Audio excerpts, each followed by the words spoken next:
माझे नाव रवी आणि नेतो. माझे नाव रवी आणि नेतो. मी शिकत आहे क्वाड्रेटिक इक्वेशन.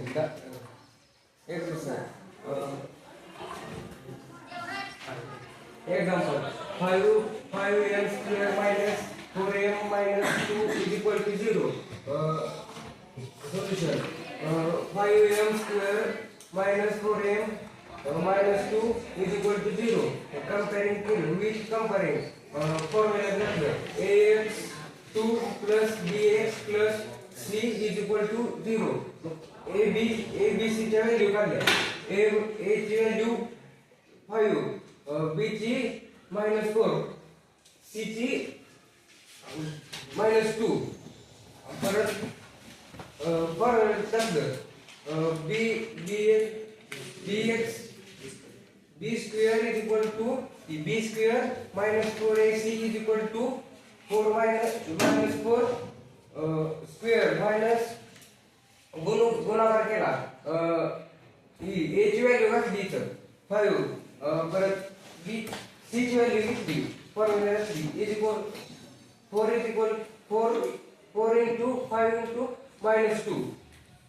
परत खाली यांचा गुणाकार केला 5 चा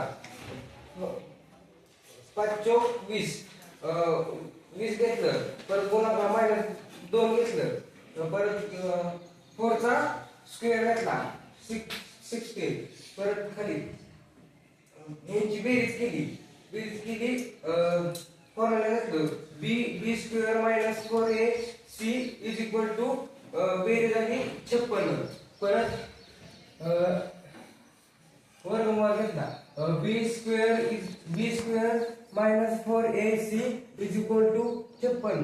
घेतलं घेतलं ती b square is equal to 4a ह्या फॉर्म्युला घातलं. परत फॅक्टर पडला 14 चौक 56 आलं. परत b square 4ac is equal to 2√4. 4 चा वर्गमूळ 2 आणि 14 आहे असं घेतलं. परत ह्या फॉर्म्युला घातलं x is equal to minus b plus minus √b2 minus 4ac upon 2a -4 म्हणजे फॉर्म्युला -4 आहे. फॉर्म्युला -4. परत प्लस मायनस 2 हे घेतलं इथं √4 अपॉन 5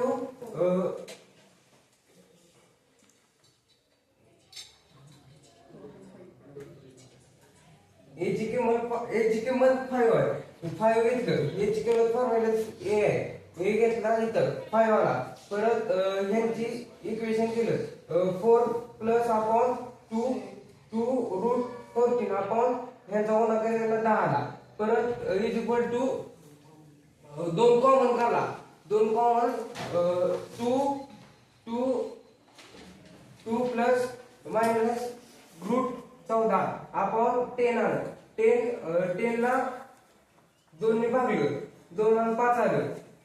परत मग x is equal to 2 plus minus √14 upon 5 आलं. परत मग प्लस मायनसची ही झाली व्हॅल्यू काढल्या मायनस ती x is equal to 2 plus √14 upon 5. परत और मायनस की x is equal to 2 minus √14 upon 5. Thank you. रवीच्या थोड्याशा काही चुका मिस्टेक झाले त्याच्या थोड्याफार सांगताना त्याला समजावून सांगते. इथं b2 म्हणलं म्हणजे इथं काय येणार आहे b स्क्वेअर येणार. ओके. तू नंतर काय म्हणला डायरेक्ट 4 × 5 × -2 म्हणला. पण आपण काय करतोय तर इथल्या फॉर्म्युल्यामध्ये या व्हॅल्यू पुट करतोय. म्हणजे की काय आहे हा 4 ॲज इट इज ठेवला. a ची व्हॅल्यू किती आहे 5. c ची व्हॅल्यू किती आहे -2. ते तुला सांगता यायला पाहिजे. हा मायनस मायनस राहिला आहे प्लस हे तू सांगायचं विसरला.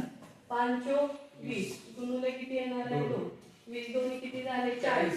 मग या दोघांची आपण ऍडिशन कळलंय.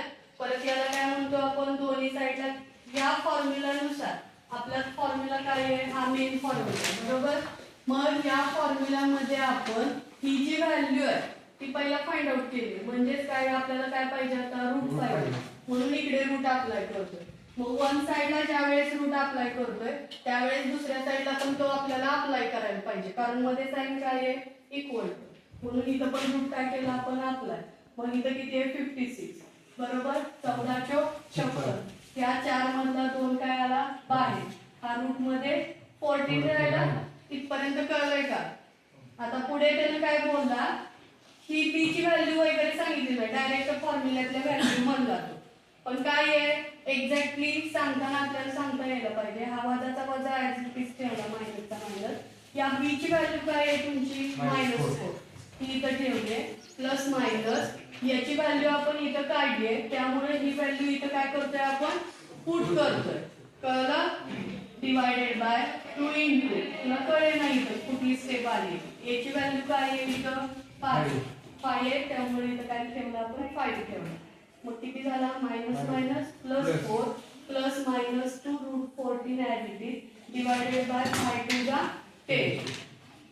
कळलं. बाकीचं त्यांना ऍक्युरेट एक्सप्लेन. बघा हा क्वेश्चन जो आहे क्वाड्रॅटिक इक्वेशन, हा टॉपिक पूर्ण तुम्हाला 12 मार्क्सला. कळतंय. किती मार्क्सला बोर्डला तर आपल्याला 12 मार्क्सला आहे. याच्यातले आपण कोणती मेथड यूज करतोय, फॉर्म्युला मेथड, कारण हा फॉर्म्युला आपण यूज करून 2 रूट काय करतोय फाइंड आउट करतोय. तर बोर्डाच्या दृष्टिकोनातून हा क्वेश्चन महत्वाचा आहे, कारण हा क्वेश्चन तुम्हाला 3 मार्कला पडतो. म्हणजे तो सेक्शन सी मध्ये किंवा डी मध्ये तुम्हाला बघायला भेटेल, जिथे 3 मार्क्सचे क्वेश्चन आहेत